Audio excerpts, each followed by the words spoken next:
All right, we're live. Welcome to the King Toad Show, where I don't have an intro because I'm lazy and haven't put one together yet.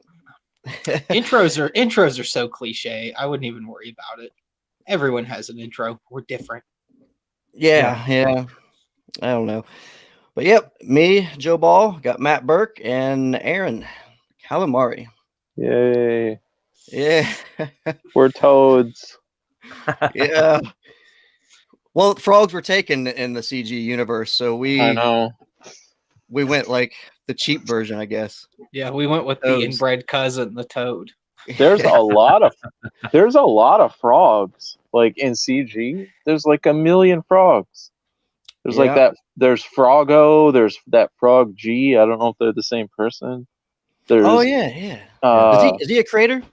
Or is he just like a backer? I don't know. He's just a fan. Fan? Yeah, okay. Yeah. Who I know else you're is talking there? Well, we There's got Ethan, of course. And Swings. and then EJ Moore just made that Robo-Toad. Robo-Toad.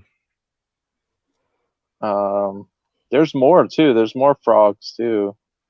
There is. There's a lot of frogs. There's Frog a lot army, of frogs. They're everywhere. Their frogs they're turning them gay. Maybe we should. They're turning the frogs gay. God damn it! Remember when Ethan was so excited when he found out that the thing in the water that turned the frogs gay hadn't been invented in like 1993 or whenever Cyberfrog first started, so there's no way that Cyberfrog could actually be gay. You missed the splooge. Yeah. A little origin story real quick. When we were trying to come up with names for the studio, and Shane suggested King Toad amongst 1,000 other cool names he thought of. He actually meant something more like a toadstool, like a mushroom, and we misinterpreted it and went with an actual toad that was a king, and that's just the pieces fell where they fell. So Yeah, it was kind of going along the lines of like a generic toad from Mario.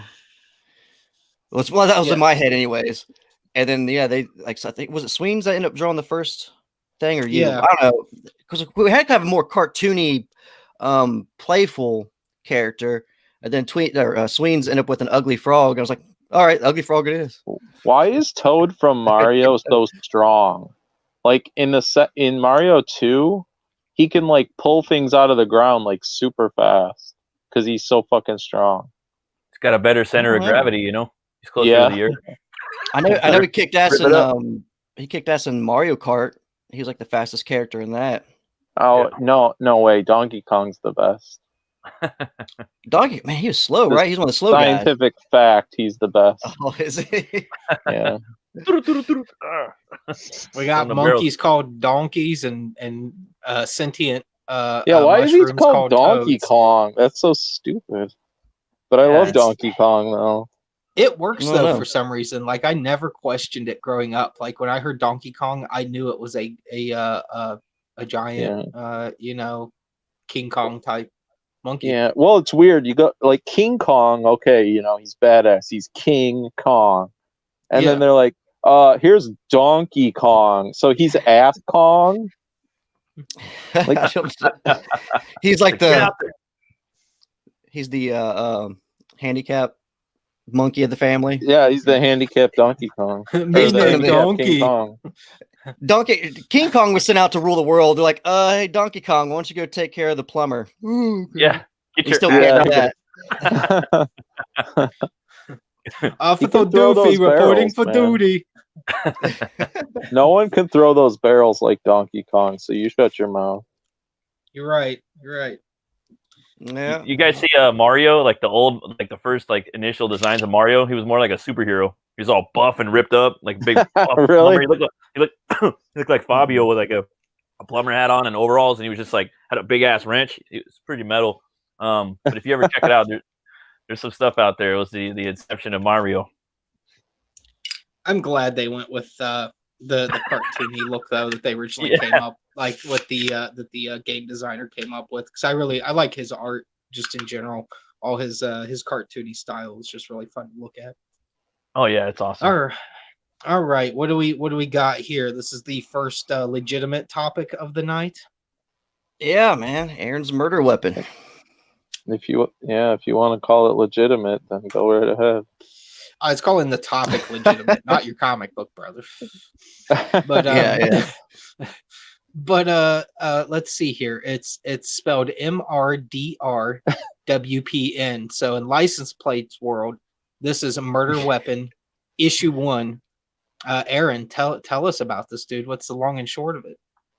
Well, it's pretty much like my other shit, where it's just like people murdering each other. But this is like it's kind of a biopunk take on sort of a Metal Gear type character. So this guy, this main guy you can see right here with the helmet, he's like a regular human, but he's superhuman in the fact that he can inject himself with these different experimental drugs, and they give him temporary superpowers. So like he can inject himself.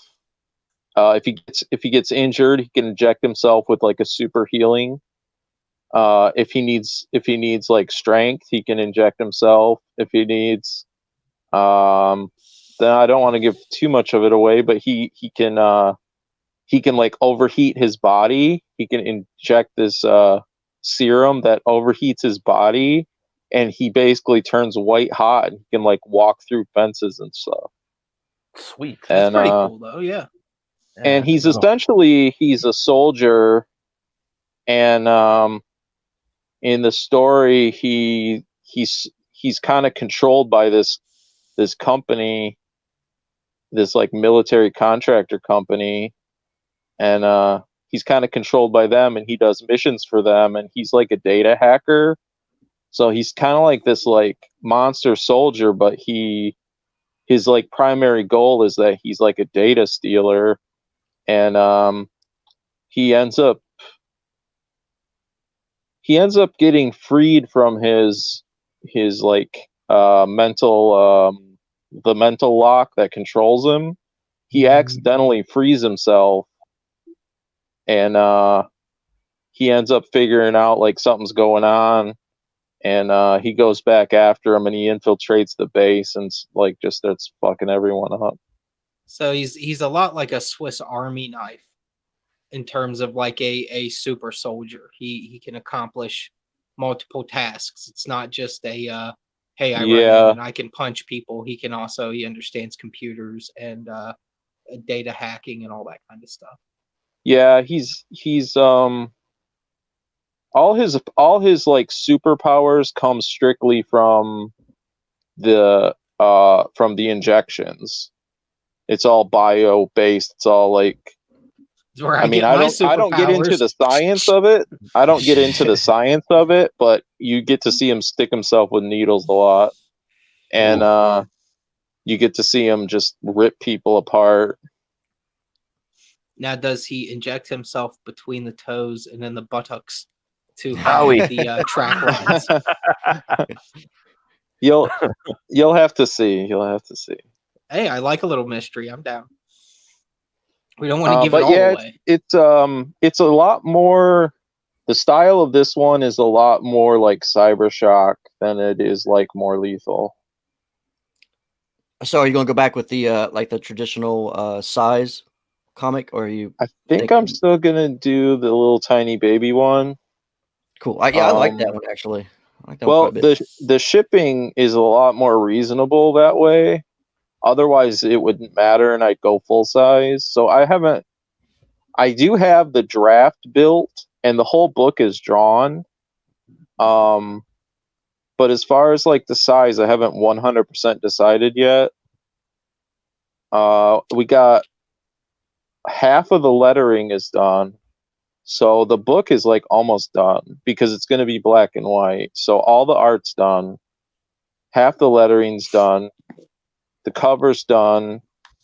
And then we're going to have extras. We're going to have a full color mini poster that's going to be the same. Like if this is smaller size, like I'm kind of planning, it's going to be the same size and page count as More Lethal. And so it'll have like a mini poster that's the same size as the one that came with More Lethal. That'll be full color, but the book will be black and white.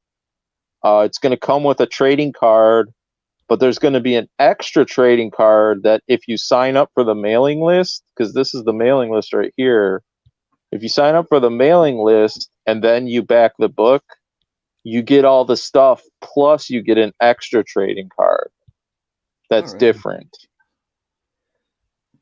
Sweet. I signed up. Well, go ahead. I'm sorry. Oh, I'm just saying the book looks awesome. I signed up. Can't wait. No, Edwin, Joe is not going to do the cover. The cover, you can see part of the cover right here. This is actually part of the cover. Raphael Cristani, the interior artist, drew the cover. But Joe is going to do the poster. So everyone that backs it's going to get the poster that Joe's going to draw. So that'll be pretty sweet. And then I might do the thing. It depends if this is popular or not. But I might do the thing I did with my other two campaigns, where like halfway through the campaign, I come out with a super limited edition cover. And maybe Joe or somebody will do that one. But I haven't decided on that yet. I want to see how many signups I get too, because like right now I only got like 15 signups, but I haven't really like promoted it all. So you just brought it out too, right? What's that? Like you just brought it out too, right? I mean, it's brand new, the mailing list. Yeah, the mailing list. I think I just started it this week. So. Yeah. So that's not too bad. So yeah, it's gonna be my regular shit. You're not gonna be like blown away with like Watchmen level writing, but the art in this looks really good. It's like super action packed. It's violent like my other stuff. The cover kind of has a like a manga feel to it, like the shadowing and stuff to it. Yeah, like that I was gonna color the cover, but then I was looking at the way that he did like the what do you call that kind of shading? I always forget the name. I don't know. Ink wash? I forget. But it's like the stuff that like it's the same kind of stuff that Canales does when he goes back through and he like adds all this like extra shading to everything. Well, when he did that to the cover, I wasn't sure if I could color it because I didn't know what it like if people would have trouble coloring over it, and I was just looking at it. I was like, I think I'm gonna leave it black and white. Yeah, I mean, you can color it and it will still come out good, but I think that black and white just pops. And I mean, I know black and white covers are kind of uncommon, but yeah, I don't know. My gut feeling, I like how it is. Maybe if like a whole bunch of people come out and say like, oh, we really want this color, then I'll start thinking about what to do. What we've been talking about maybe is like, Shane, I don't know if you have the image for the whole cover, but we have like the logo on it and everything. And we're thinking about putting colors. We're thinking about putting colors on our names and on the logo and having that stuff pop out. That's not a bad idea. If I click on it, no, probably is there not. A way to make it we can see it. Okay. It would have to be a separate image. Like I don't know if I ever sent you the cover or not. Yeah, you sent it to me like a while back, so it's in my messages somewhere. I know Joe's got the link to the whole comic on the he's got the link to the drive. Oh, let's spoil it all. No, the whole thing now. Oops, just shared the link in the chat. You can also Shane, also if I sent you the preview, there's a draft of the actual campaign that has the cover on it too. Ace, did the wrench thing work for you? I think I made him moderate. I tried it. I'm new at this with the wrench thing, so I was gonna see if like that worked for him, if he can hear me. But sorry, I was like focusing on the chat thing. Continue. Or was I supposed to do something? Oh, Aaron, did you have anything else to say? didn't I talk enough? Fuck. No, keep going. Yeah. Yeah. I guess if people have like certain things where they want the book to be big, or if they like the small size for cheaper, or if they're like, oh no, you have to color the cover, or just if anyone has like things they want to say, like just go ahead and spit it out, and then I'll tell you to shut up and buy it anyways. Why don't you make it a coloring book? Yeah, that'd be cool. No, I was thinking about doing that for my next campaign. If I, God willing, I get there, I want to make a coloring book. Maybe Yeah, like an 8-pager, and just have red's the only color I'm going to give the crayon. Yeah, Passion's got a coloring book, actually. Passion for Drawing has a coloring book that he did on Kickstarter. No way. I would just cruise Yeah, over to there's this Pixar. little- That's the size. That's the mini. More That's Yeah, awesome. it would be manga sized. Yeah, it's like digest size. Which like I said last time, I actually like that quite a bit, especially since it was a smaller book anyways. I think it works for like, almost like a floppy. Yeah. For anyone out there who's like having trouble with shipping and stuff like that, you can ship these for cheap because like I don't know if Shane still has his envelope, but I have like these envelopes that are like the same as like a regular comic shipping envelope. They're like hard flat envelopes. The white ones, and that's what I used, but they were like able to use it as they considered it a large envelope instead of like a package. And I was able to ship to other countries for like $5. Sweet. So like if you like live in Australia and like all your customers are like US, like you might want to think about like seeing, you might want to think about like, oh, I wonder if I made it smaller, like if my shipping costs would go way down and I might get more backers that way. But then, there's the trade-off because some people don't want a small comic. So like there's trade-offs to it, but it's worth thinking about. Oh, I think it works for these. Like the smaller ones, like I say if it's like a 40+ comic, I don't know. I mean, it probably could still work. I don't know. Would they be able to bind it the same, you think? Well, they do bind like digest size mangas and stuff. Like I have Blade of the Immortal, like the whole collection, and they like square bound all those. It probably depends on the printer, I'm sure, that you use. I used for More Lethal, I used this printing company called Image Now, and they are in New York. And Muttman got me in touch with them because Muttman did my print file for More Lethal. And it was really cool. They were like really awesome. They were really prompt. I had no problems with them. They were sweet. I had really no problems with my local printer. They were just super expensive when I did Cybershock. And then also I contacted them about doing More Lethal and they never wrote back. So I don't know if they were shut down for COVID or they're out of business or what. So then when I got with Muttman, he's like, hey, you should try out our guys. And so, yeah, for More Lethal, I tried out Image Now and like no problems whatsoever. I'm going to use them again. Nice. And, anyone can use whatever printer they want. There's tons of great printers. There's more printers than you think, too, because everyone's like, oh, there's Mixum and there's Kablam and there's Gecko or whatever that one is in Michigan near me. But people think there's only like 3 or 4 printers, but like there's a ton of them because there's a lot of them that don't even say they make comics, that'll make comics and they'll look sick. Because like Scott Payne used this one that I don't even think says they make comics, and he had like fucking like metal covers and like for Chaotic Flux. I don't know if you guys know that one, but yeah, like, Yeah.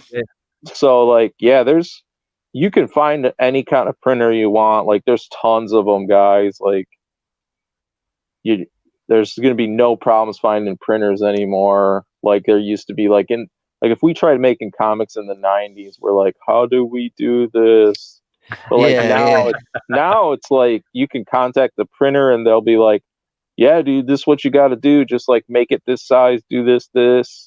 We'll work with you. Blah blah blah. It would have been super expensive too back in the day because you could probably get a hold of like the big printers, and they'd probably had like you'd probably have to like make thousands of copies just to get like there probably wasn't hardly as many because usually a digital printer can run off just a few and it doesn't really change the price. But those big presses, like the ones that do newsprint, the ones that like Alterna uses, like if you're not in the thousands of copies, then it's like not even worth doing because it's going to cost you thousands of dollars. Because just like Peter Samedi said, just firing up the printer and heating it up is like, that's the cost. That's like $1,000. That's like $1,500 just to turn the fucker on. Yeah. And then they can print off basically for free, but firing it up is like the whole cost. So it's like not worth it. Like if you're already $1,500 in, you better be someone who's selling a fucking shitload of comics, and that's not me. So, but there's printers out there for everyone. If you are someone that sells a shit ton of comics, then fuck yeah, dude, go for it. Do the big printer, because you will save money. If you do it the way Alterna does, and you have a huge audience, you'll save money big time. That's cool, but man, most of us are little, Yeah. Now, Matt, you already had yours printed. Are you going to the same company that you went through to combine all three of the comics, or are you doing a different thing? I'm gonna go with Mix'em. I'm actually gonna probably send it off in a couple days, maybe even tonight. I might do it tonight, depending on how drunk I get. But I'm gonna see. I have everything pretty much ready to go, and I'm gonna do a test print and see how it turns out. And I would definitely direct people. I would definitely direct people to Mix'em because the Diaz brothers use them, and I know lots of other people use them too. Lots of great creators use them. But they're very easy to just go to their site and just figure everything out. It has a calculator on there for you. Yeah. I like that one. Yeah. I like that one print. Like you can do one for like $50. You know what I mean? Just to see if it's good or you not. Can get yourself a proof copy, and So I'm gonna do that. I just printed some cards and some stickers. I got one more card to print. I got my Gemini mailers. I got to buy some tape. I got some Bristol boards. I'm gonna start doing some sketches on these little baby Bristol boards for the head sketches. That's awesome. Yeah, that's awesome. Yeah, I backed your book. I'm looking forward to it. And I haven't backed that many books this year. Thank you. I did back your book, and I'm excited for it. And I'm sure Mix'em will look fantastic because all the books I've seen printed by them look fantastic. I like the way that College of the Dead's cover came out. It has like a UV gloss on it or something like that. Something like that. Some type of gloss. They have like a special coating. So that'd be kind of cool. I went with the Gecko for the cards. I printed with them, and then Primo Print looked pretty good too. I might go with them on another card, just on different stuff. You know what I mean? It's kind of fun. Primo. It looked to me like Primo Print could print almost any kind of trading card you could ever think of. Yeah, they have all of them. I was just like, wow. They had a ton of them. They had some foil ones on there too. I just got some from the Comics Wellspring, the Greco or whatever it's called. So I thought they looked kind of cool. So I'd probably just go with them again. Was that one of the trading cards there? Yeah. This is the one for everybody that signed up for the book. Sick, dude. Yeah, Awesome. And then this nice. is for the pre-campaign, and then this is one that the first 100 backers get this one. So I got Jason Bascom's art on there. Is that? Oh, sorry. I was trying to ask you, is that all your artwork? Oh no, this is Jason Bascom from Absolute Unhinged Entertainment. Yep. Hopefully, God willing, I'd like to make like a like a CG creator card or something every campaign, where I could bring in a different artist to do his or her work, And then I got these stickers printed too by Sticker Mule. This is the 6 a.m. art. That's awesome, dude. I'm really excited. Yeah. Dream come true. And then I'm gonna put these T-shirts up on my campaign too in a couple days too. I got a couple of those left. So. See, those are cool T-shirts, even for people who don't even know anything about Butch Cleaver. Like, people could you could wear that around town, and people are just like, "Dude, that's fucking sick." Even if they don't even know what it is. Yeah, that'd be pretty awesome. Like if anyone were to wear my shirts, I'd be like, you know what I mean? Yeah. It's like, wow. Like I was gonna try to take my book to like tattoo parlors and places where they sell Harleys and bikers and car shows. I just try to sync it up with different subgroups. Yeah, that's an awesome idea, dude. I think you should definitely do that. Oh, what's up, man? What's up, Phil? What's up, Phil? Did you send him Playboy pimp Phil Diaz? Did you send him a invite? Yeah. Yeah or not? Okay, cool. He In can case he jump wanted to in jump in once. with his keto ice cream. Well, Phelan's doing that. Sorry. It's martial arts ice cream. Keto. It's an ancient art of only defending yourself with your toes. Oh, dude, I went to Meijer today, and I was looking at all these like they have tons of like all these like homosexual magazines up on the rack, but they had this like awesome super thick magazine, and it was like something like the 80th anniversary or something of Bruce Lee, and it was like super badass. I don't know why I mentioned it, but because Bruce Lee notoriously taught keto in all his studios and how to defend yourself with just merely a 1-inch strike with the big toe. Tofu. I'm trying to monitor stuff there, Mr. Zaid Comic. Where's the static coming from? Am I the only one hearing this? I think it could be me. It could be me. Is it me? I don't know. Let me take my camera off and see if it's me. Yeah. Mute people one at a time. Okay. Mute people? Okay. Yeah, mute us one at a time till we figure out which mic it is. Okay, it's not Joe. Aaron. It's Aaron. Yeah. Aaron, leave and come back in, brother. You're going to drive me insane. God bless him. I love Aaron, but a constant staticky mic's gonna make anyone that tunes into this immediately leave. Start scratching the neck. Yeah. All right. Hey, there's the other Joe Frog, the frog we was talking about, by the way. Because he was talking about frogs. Joe Froggo. Wibbit. Yo, Froggo. So Wibbit. Let's see. We went through Butch Cleaver a little bit. We went through some murder weapon. I think we're overdue to talk about some winged man creatures from the Virginia Hills. Yes, we are. Yeah. So how's Mothman's? We're very close to our goal point of $3,000. We just need maybe like 600 more bucks to get over the hump. Somewhere in that realm. Yeah, man, we're getting. Let me make sure. Let me get Aaron back in here real quick. Yep. There I'm probably gonna still be staticky. Am I still just staticky? It seems all right at the moment. We'll see. Where barely. Yeah. Anyways, yeah. I'll just mute a lot. We're at 40 backers. So, yeah, we got 40 backers. 76%. We're sitting at $2,306. Thank in part to our friends over across the pond in Australia. Thank you, Aussies. Yeah, for being man. so supportive of this. I'm really surprised at the Australian like audience that we've kind of gathered. I don't know. They really must like the cryptid over there, which I'm not going to complain.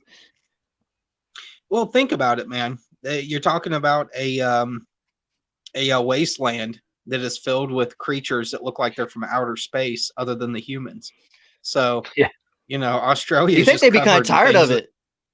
Yeah, they got everything like kills you over there. You think they would be like, you know what? We don't need cryptic shit. They're like, give us more deadly things. I'm sure they've seen Mothmans. They probably just have them running around all over in the bush. You know, you probably can't even go outside at night without one trying to get you. Yeah. They're like, finally, a documentary about our Mothman. We did.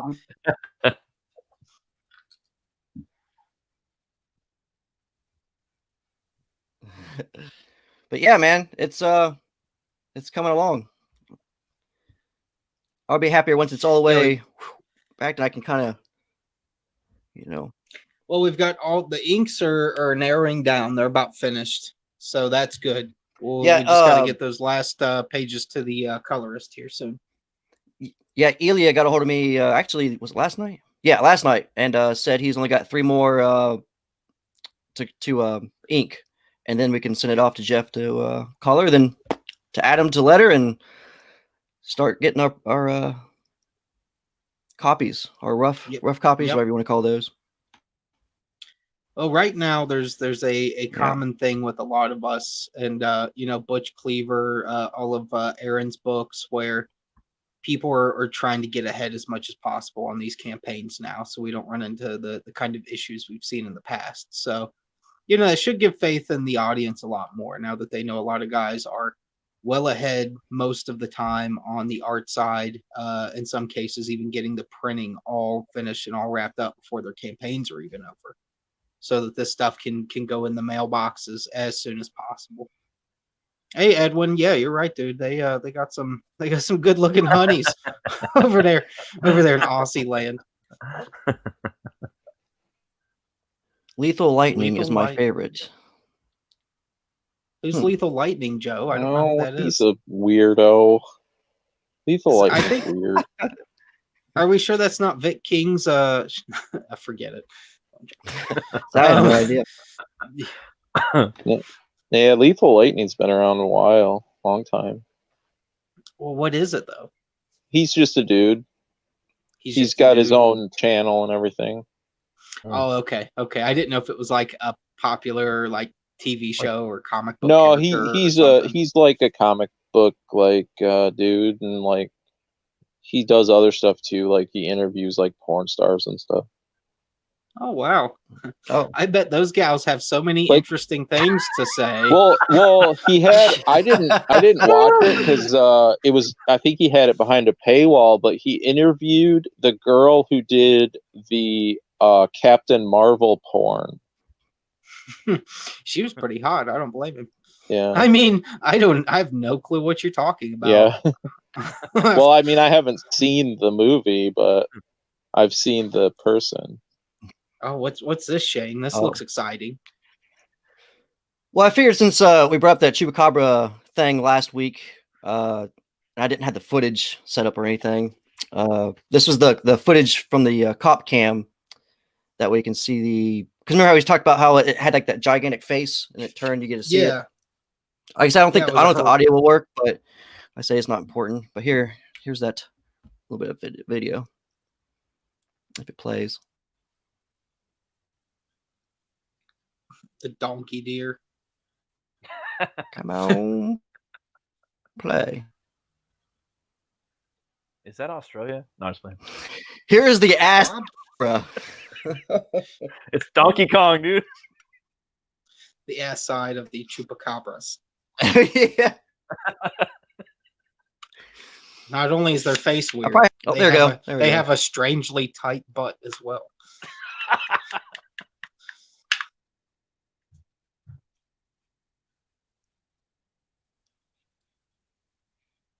Farva.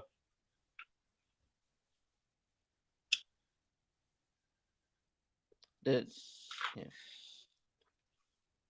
I feel like I'm just seeing it in like stills. Is it playing smoothly to the audience and I just can't tell? It's all Yeah. stills for me. Yeah, me too. Oh. Is it?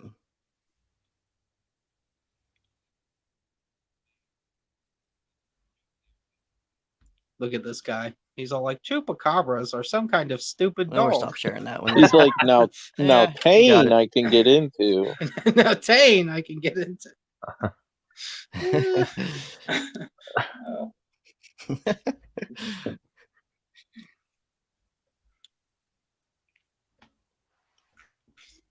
Yeah, I But wish yeah, I we don't know how could much do of a that actually Tim showed and up on your Eric. guys' side, but Yeah, it's all right though. Who? It's something easily findable. It's the government shutting us down. They're like blocking Chupacabra from us seeing it. Biden's America. They're all running around now, man. I'll be back. I got to go hunt some chupacabras. Yeah. Oh, It let's is see. Chupacabra bow season in Michigan. Well, yeah. I mean, you guys have chupas just running around everywhere, so you got to thin the herd a little bit. Yeah, I work with a couple of them. Yeah, I mean, you're in Michigan. It goes without saying. You ever milk a chupacabra? Who are you asking? On Anybody. accident. Who wants to know? Yeah.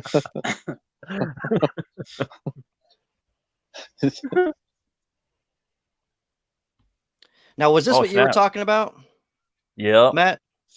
Is that what you were Yes, talking sir. about? Okay. Yeah. Oh, what is this? It looks scary. This was supposed to be the Hellraiser reboot that was supposed to come out in like 2015, Hellraiser Origins. They have a bunch of art if you Google it. Yeah, there's a bunch of concept art for the movie, but it never came out. It looked really cool though.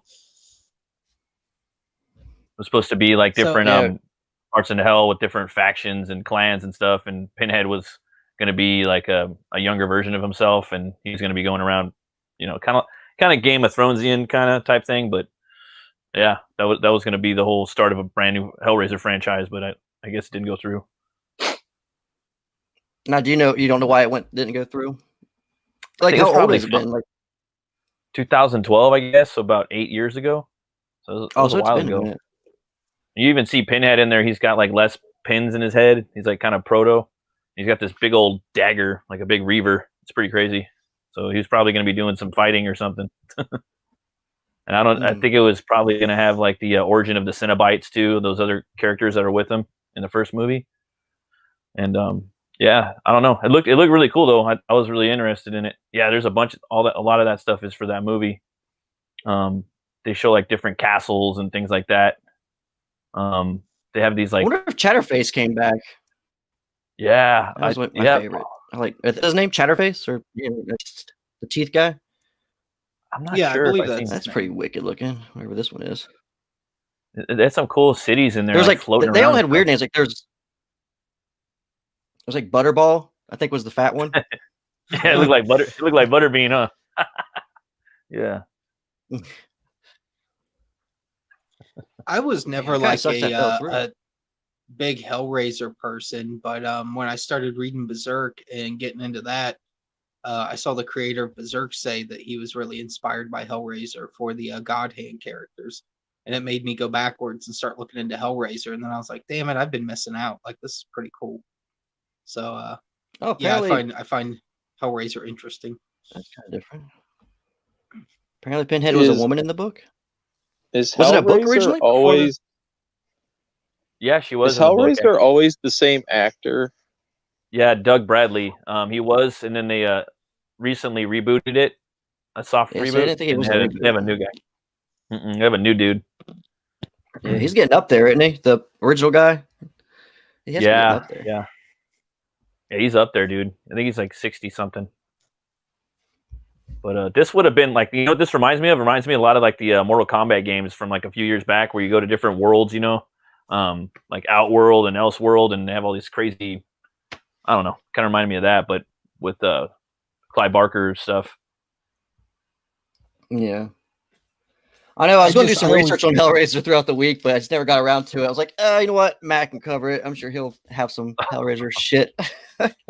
I wasn't really that much into Hellraiser, to be honest, until like probably 2 years ago. I just thought it was kind of a cool character. I remember like, seeing it younger as a kid, but then I wanted to go back and revisit it. Like this right here, you really see the worlds of hell.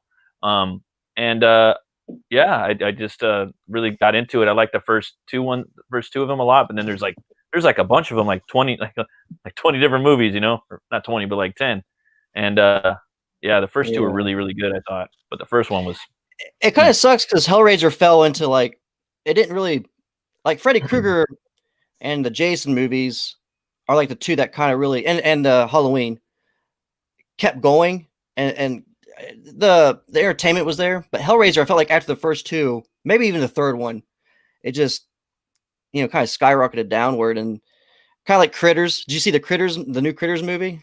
Not yet. I mean, I like my B movies, but that was a bad one. It kind of happened with Wishmaster too. I think they made like 4 of them, but the first one was pretty cool, and the second one was kind of like, it was a Wes Craven movie, I guess. Oh, created by a homosexual. Oh, Clive Barker's a homosexual? Yeah. I mean, as far as I know. Well, I didn't do it. I guess they can do anything these days.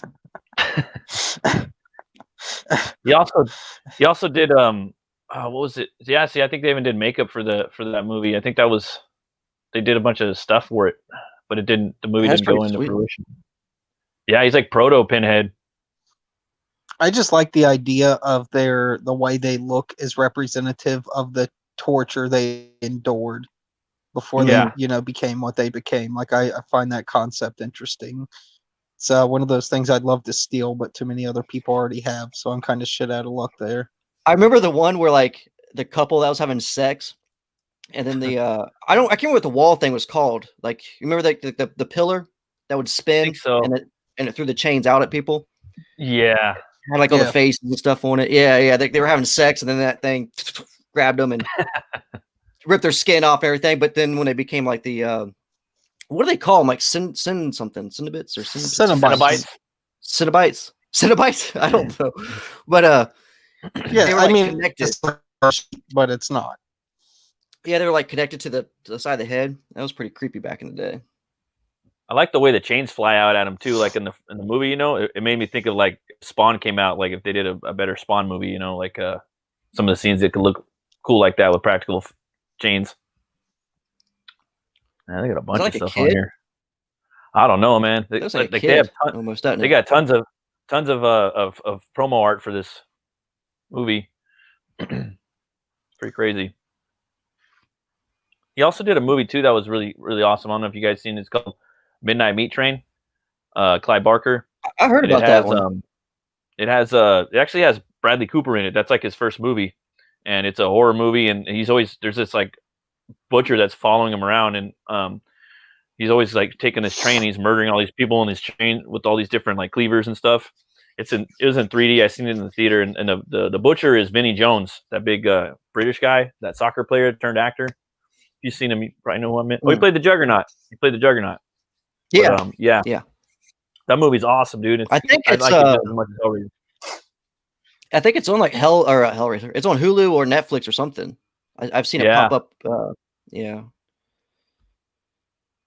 But yeah, it's an old one, kind of. Totally off subject, but I think I'll be getting rid of my Netflix here soon. Yeah. Not only did they raise their prices, but you see like where they're going to do like their own channel thing with it now. I don't know. I think they're going to get. I don't know. Well, I got rid of mine. Again. I got rid of mine right now. I'm thinking about getting is Shudder, bro. It's a straight up like horror network. It's $7 a month. They got Creepshow on there. Greg Nicotero, the guy that did the effects for From Dusk Till Dawn and directed a lot of the Walking Dead stuff. He did the whole show because TM Turner Movie Classics AMC owns it. But yeah, it's like $7, bro, and they got all these different movies on there. all kinds of movies, TV shows, old school horror stuff. It looks like a pretty cool deal, you know. Me and the wife, we love horror movies, so don't get to watch them that much because the kids are always up running around. But man, they're fun. Yeah, like Hulu and Netflix doesn't have too much on the horror. They got like a couple classics, but then the rest is like they'll have like their exclusives or whatever, like Netflix specials. I'm like, not enough to me. I was keeping Netflix mostly for Stranger Things, to be honest. Yeah, but I was keeping it for. I like the Witcher. They had some new Viking show coming out. Yeah.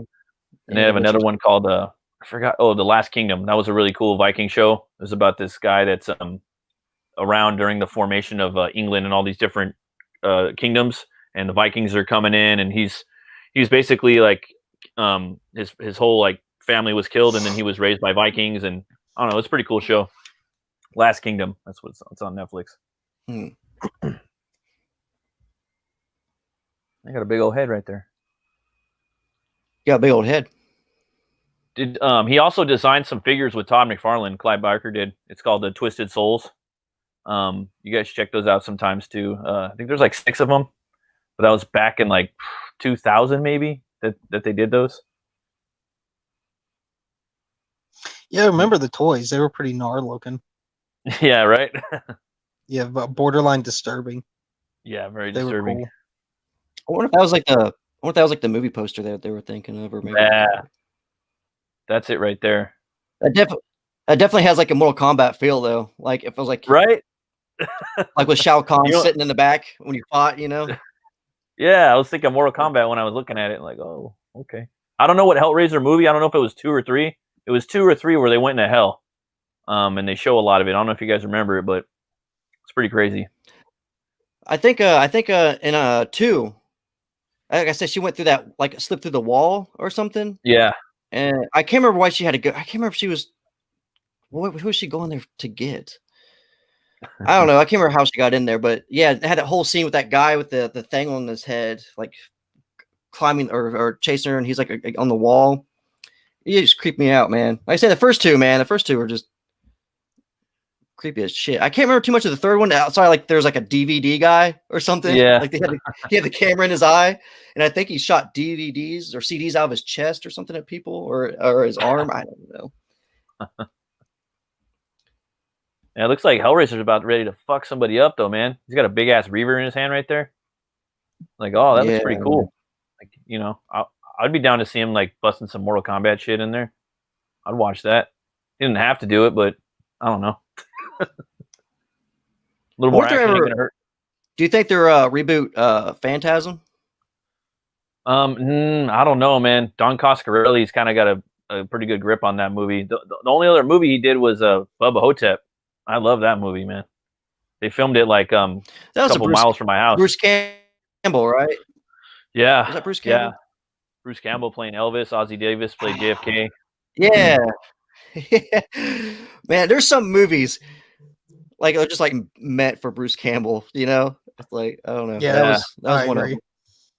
I'm watching Evil Dead 2 right now, and I've seen it a bunch of times. I own it, and like I've been watching it for like a week. I've been trying to get through the whole movie, but each time I put it on, my kids wake up, and I got to turn it off. But I wasn't the biggest fan of the second one. I just felt like it was a little bit much of a. It was like I almost felt like they were trying to reboot the first one to fit for the third, like the Army of Darkness.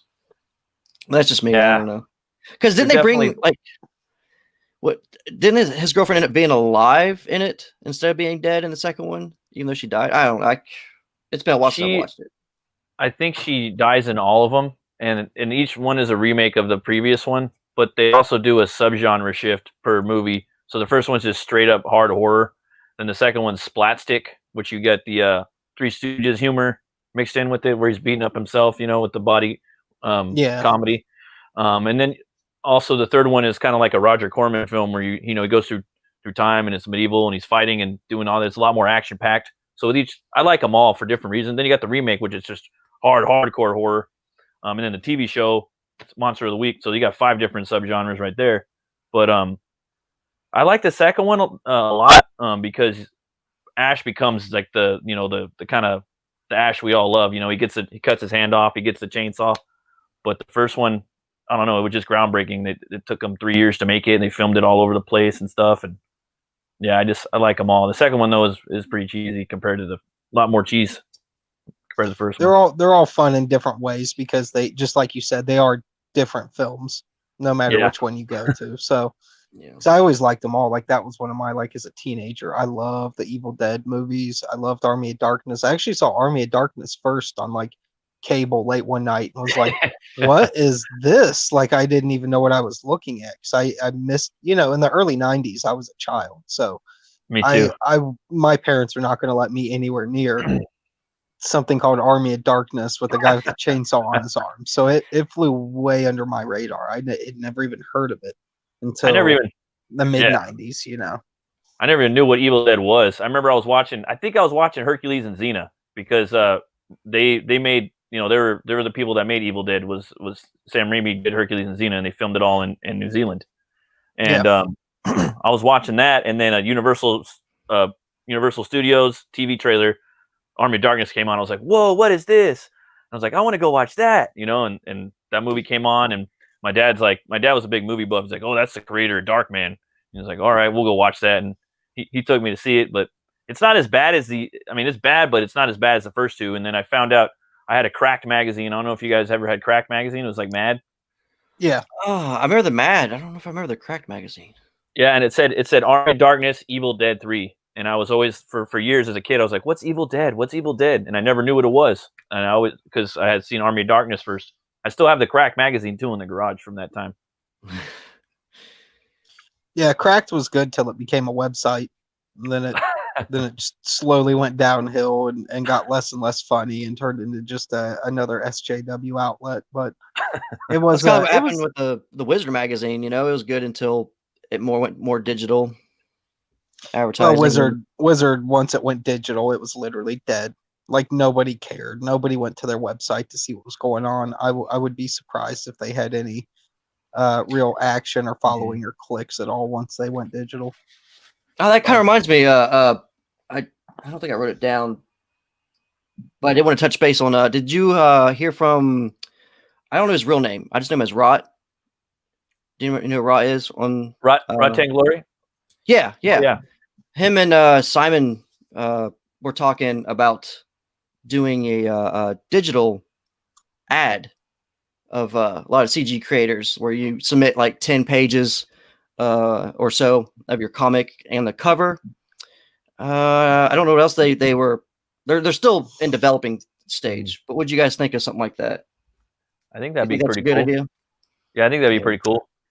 Definitely a cool concept. Absolutely. Yeah.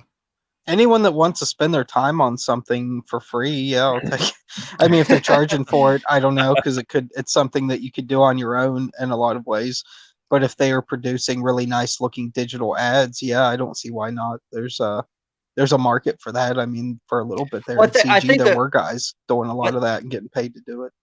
Well, I think the thing with the digital, I think you can do it quicker for one, because you're just sending out the digital. You're not going to print cost. So it's just somebody taking all the files, putting them together. And I think the good thing about it is, say you don't have the same audience as I don't know, are you Simon, for example, Sim, and then Sim doesn't have the same audience as you, but since you all are sharing the digital, you're all marketing to everybody. Everybody's going to see your stuff. See what I'm saying? Like different audience that might not have seen it before because they all are checking out this digital ad. That's what I kind of like about it. Yeah, Rot's the homie, man. He actually he was there for me like the day I launched my book, and him and the Death Metal Hero made a death metal song for my Butch Cleaver campaign. And I didn't ask or nothing. He did it, and just a really cool guy, man. Yeah, I just now really discovered him not too long ago because Sim's been on the show a lot, and somehow I followed it from there. And I haven't been on his show yet. I've had an opportunity to kind of jump in because you're seeing like links on the chat. But usually it's a topic I'm just like, it's not my thing. But I'll eventually get on there and talk with him. But yeah, they're definitely talking about that the digital thing. Now they're also talking about a hub as well, like an actual website. Now that's going to be a lot harder to definitely navigate, and because you're going to have somebody who can dedicate time to running it. Now that's going to be a little bit rougher. But I think they start with the digital advertisement book. I think that's definitely a good starting point just to see if you can get that going. Then you have more, chance of an actual site. Has a cool digital magazine. There's this guy named Jam Creates. I don't know if you guys know him, but he has like a fanzine, a digital fanzine you could subscribe to, and it's free. And he like interviews creators, and like he interviewed me a couple times, and he features your like campaigns and stuff. Like he was doing it like once a month, but I don't know if he's still like doing once a month or if he's doing like quarterly now or what. But yeah, he's a really cool dude. If you look him up, just look up Jam Creates on Twitter, and yeah, he's got like a really neat fanzine. It's good quality too. I have to check That's that awesome. out. Yeah, we'll have to check that out, man. See what it's all about. Yeah, it's nice seeing people, trying to think of different ways to strategize and cross promote. So because you got smaller channels like I said, we're a small channel, but you throw in your channel ad along with it, maybe even throw that in with your the 10 copy or the 10 page preview, having there somewhere your channel, stuff like that. Just different ways to get the eyeballs on you. Oh yeah, that's awesome concept, dude. Like maybe even if it wasn't 10 pages, maybe 10 or maybe like 5 or 6 or something, you know what I mean? Or just a couple pages. That's awesome, dude. Like, ooh, look at this. You know what I mean? Like you're gonna get some pollination or cross pollination on there. We got there's a lot of horror people in CG. Well, I got a question for you guys. What do you think most people in CG like? What genre do you think they like? Do you think they like sci-fi a lot or superhero? Man, it's so hard because I don't know if I've had too much superhero books come my way yet. I think everything I've backed. I don't know. I think if I'm like a superhero, if I'm being honest, I don't know that people in CG are too hard up on one specific genre. I think right now we're still in we're more about who's making a book, and that's not a negative. It's just the reality of the situation. I'm not saying it's good or bad, but if Ethan's on it, he's got a 30-year record. He's been on all kinds of huge books. He's well known. Of course, yeah, he's going to do well.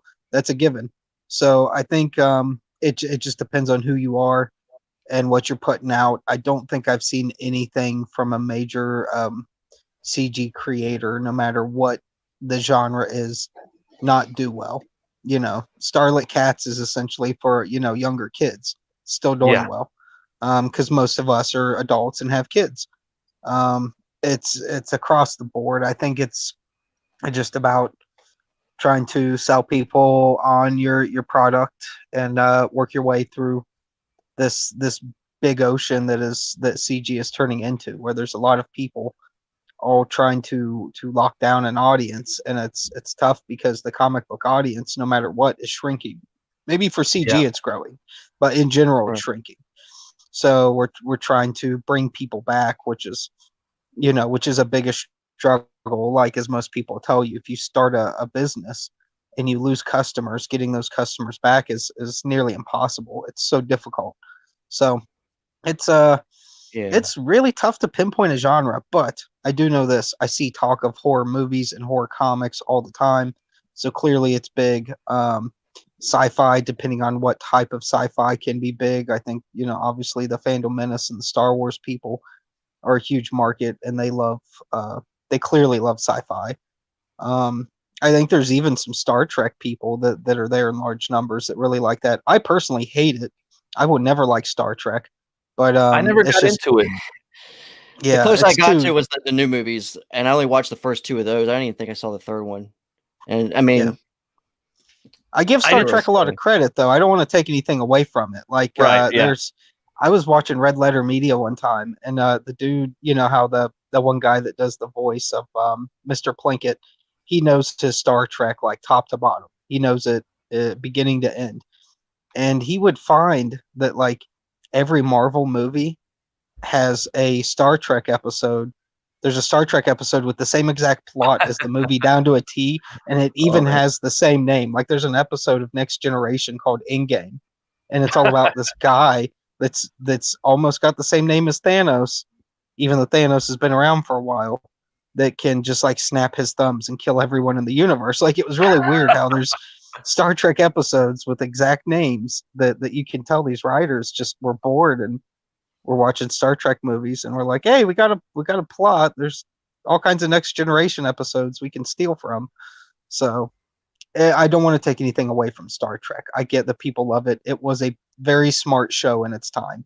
It's just not my kind of it's not my kind of sci-fi. You know, if I'm going to watch sci-fi, it either needs to be Empire Strikes Back or it needs to be incredibly weird and make me really uncomfortable, kind of like a horror movie.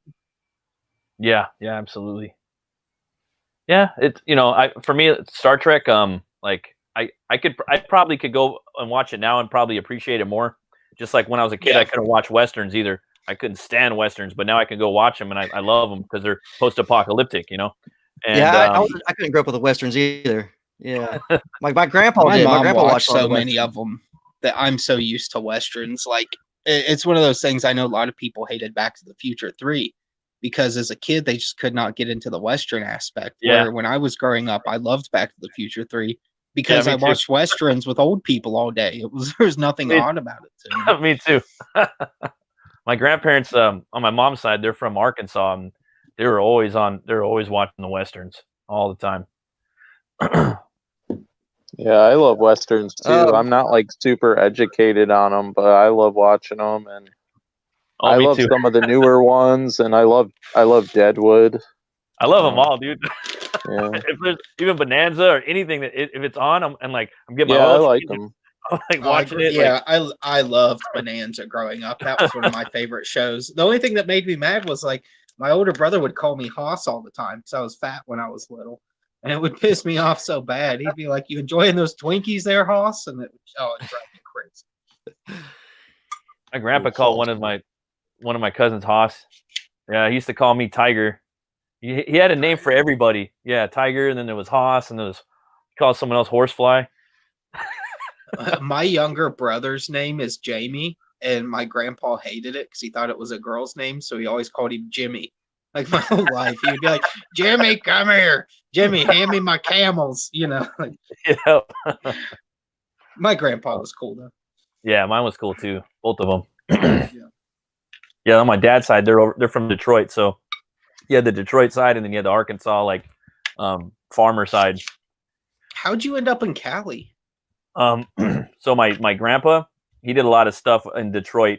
He was a cop, and he ended up moving out here. He did some stuff, and my on my mom's side they were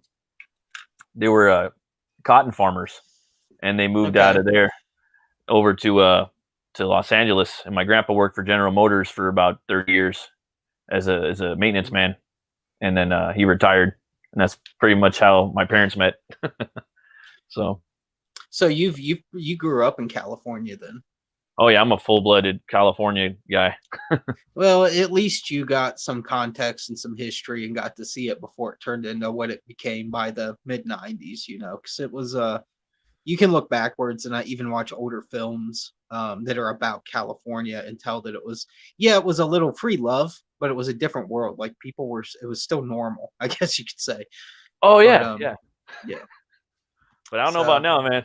No. Well, I shouldn't say that. That's Southern California. I should not broad brush the entire. It's a giant state. Everything north of Los Angeles is basically rational human beings. So south too. If you go into like San Diego, but yeah, me I'm over in like Long Beach area.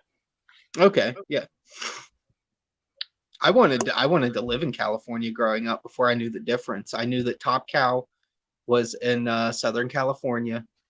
And that meant that I had to live in Southern California because I was going to work side by side with Michael Turner. And then he died and my hopes and dreams were shattered. So.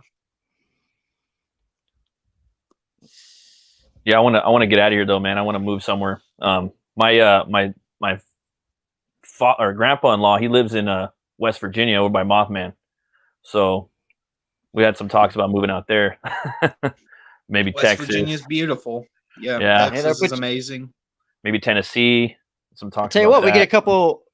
JB, if we get a couple more people down this way, we can actually throw like a our own comic book MothCon, dude. convention. Yeah, we have Chris Evans, me, you, Sweens. I mean, Aaron's not that far away. Yeah, we're kind of in the perfect position. What's the other Ohio guy? Regionally, Jason, the Unhinged. Yeah, he's Ohio. Isn't Doodlebags Ohio too? Yeah, Doodlebags is down in Cincinnati. So yeah, Ohio's kind of like the center of the universe, and people don't really know it. It's I've never met anyone that doesn't know someone from Ohio. But if you ask somebody if they know somebody from like North Dakota, they're gonna be like, no, never met a person in my life from North Dakota. But everything links back to Ohio. So R.L. Stein, Goosebumps, Ohio. Erie, Indiana. Sarah Jessica Parker, the Donkey Witch herself. Okay, we're gonna leave her out of this. I'm sorry. Back to Donkey Kong. No. yeah. You guys ever see a movie called Kill the Irishman? I've heard of it, but no, I've never seen it. It's about a guy named Danny Green. He was an Irish mafia guy in Cincinnati. In the movie, it stars Ray Stevenson, the guy that played Punisher in the Punisher Warzone, and Val Kilmer's in it. It's a good movie if you guys are into like crime movies, like Scarface and stuff like that. Didn't Scorsese direct that? No, No. Okay, I'm mistaken then. And it's actually directed by the guy that directed the Thomas Jane Punisher, which is kind of weird, but it's a fun movie. Danny Green, and it's a Cincinnati. Oh yeah, crime. Dave Chappelle. Yeah, don't forget Chappelle. Let me shout that Chappelle out. show. Yeah. Oh yeah, he was funny back in the day, man. Dude, it's so funny. I have a funny story. You remember Todd Cooper, JB? It's probably be funny to me and you. Yeah. Okay. Well, me, him, and Maya. Remember Jeremiah? Obviously, we went down to Yellow Springs, and there was Mr. Dave Chappelle, and Todd Cooper thought he was going to be awesome, and walk up to Dave Chappelle and just like stood right next to him and like tried to do the fist bump thing, and Dave Chappelle was like. He's like looked away from him, and like Todd just sitting there like with his fist out. Like, oh God. If you guys knew this guy we're talking about right now, you would not be surprised by Chappelle's reaction at all. You'd be like, "Yep, that sounds about right." That was it. He looks like that. He looks like the guy with the weird teeth in every one of Adam Sandler's movies. What's that guy's name? Steve Buscemi. Yeah. He looks like him. But like fatter. Yeah, imagine a fat, wide version of Steve Buscemi, and you've got this guy. Yeah. God bless Todd. Yeah. Jason Voorhees. I don't think he did. I think Jason Voorhees. Oh yeah, is that wait? That's Ohio. Lake? Is that? No, I think that was all based in Jersey. Is it? Yeah. Or at least it was filmed there. I don't know where the movie's based at, but I know Jersey's you can notice in the landmarks in the film things like in little shops and stores that reference New Jersey. So, but it was back in the day when Jersey was known as like there was still places that had forest and woods. Like nobody really relates camping in New Jersey. Like they're not the first thing that comes to your mind when people say New Jersey. You think like criminals, sludge, toxic waste in Atlantic City. Nobody thinks camping. So, what are we looking at here, Shane? Yeah, I just threw this up real quick. We have our first actual I guess campaign guest. I mean, we do have Matt and Aaron, but they're kind of our regulars, so I consider them part of the show. So we'll have John. I say his name Hervey. This is his book that he will be. I don't know when his actual launch is, but he has his mailing list up right now. Oh, beautiful. Yeah, everybody get on that mailing list. Magna, Yeah, the but Last Pantheon, Volume 1. I love the word pantheon, and I'm not even sure what it means, but I yeah, say it all he the got a hold of time. me today. He got a hold of me today. Want to know if he can jump on the show here soon. I said, yeah, man. And I checked. I just now just checked out today. I'm like, this looks pretty fucking good. Like, I'm not Yeah, even it joking. I does. was like, all It right. looks really good. It looks professional. Like, I love this right here. It's like a werewolf.